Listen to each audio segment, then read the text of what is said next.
যদি কন্যা সুবহানাল্লাহ। যতটা সময় মানুষ অন্যকে খুশি করার জন্য দেয়, যতটা সময় মানুষ অন্যের নাম নেয়, অন্যের গীবত যতক্ষণ গায়, ততটুকু যদি আল্লাহর নামও জপতো তাহলে সে আল্লাহর ওলি হয়ে যেত। কন্যা সুবহানাল্লাহ। কথা বলেন ঠিক কিনা? এখন মানুষ তার নাম নয় কিনা, পরের নিন্দা করে কিনা? আপনি পরের নিন্দা না করে একটু জিকির করেন, আপনি পরের সমালোচনা করে একটু জিকির করেন, দেখবেন আপনি আল্লাহর ওলি হয়ে যাবেন, আল্লাহর ওলি হয়ে যাবেন। আপনি নিজেও টের পাবেন না। সুবহানাল্লাহ। আপনি নেতার পিছনে আর কত ছুটবেন? আপনি নেতার পিছনে যত ছুটাছুটি করেছেন, নেতার পিছনে যত সময় দিচ্ছেন, আপনি যতবার নেতার নাম লইতেছেন, আপনি যতবার নেতার নাম উচ্চারণ করেছেন, আপনি যদি অতবার আল্লাহর নাম জপতেন তাহলে মনে হয় আপনি এতদিন আল্লাহর ওলি হয়ে যেতেন। কথা বলেন ঠিক কিনা?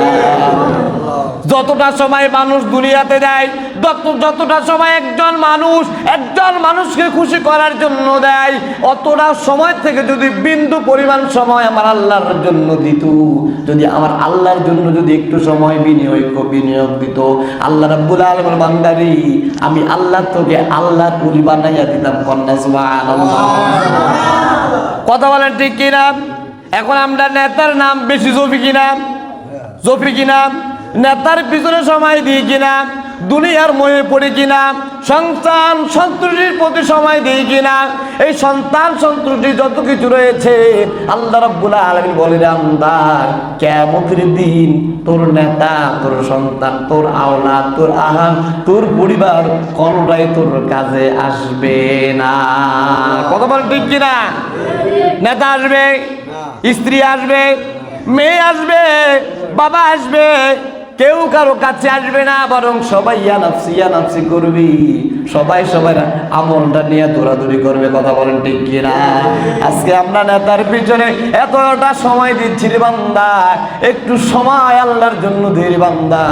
একটু সময় যদি আল্লাহর জন্য দিতি তাহলে তুই এতদিনে আল্লাহ ওয়ালা হয়ে যেতি। কন্যা সুবহানাল্লাহ। যতটা সময় মানুষ অন্যকে খুশি করার জন্য দেয়, যতটা সময় মানুষ অন্যের নাম নেয়, অন্যের গীবত যতক্ষণ গায়, ততটুকু যদি আল্লাহর নামও জপতো তাহলে সে আল্লাহর ওলি হয়ে যেত। কন্যা সুবহানাল্লাহ। কথা বলেন ঠিক কিনা? এখন মানুষ তার নাম নয় কিনা, পরের নিন্দা করে কিনা? আপনি পরের নিন্দা না করে একটু জিকির করেন, আপনি পরের সমালোচনা করে একটু জিকির করেন, দেখবেন আপনি আল্লাহর ওলি হয়ে যাবেন, আল্লাহর ওলি হয়ে যাবেন। আপনি নিজেও টের পাবেন না। সুবহানাল্লাহ।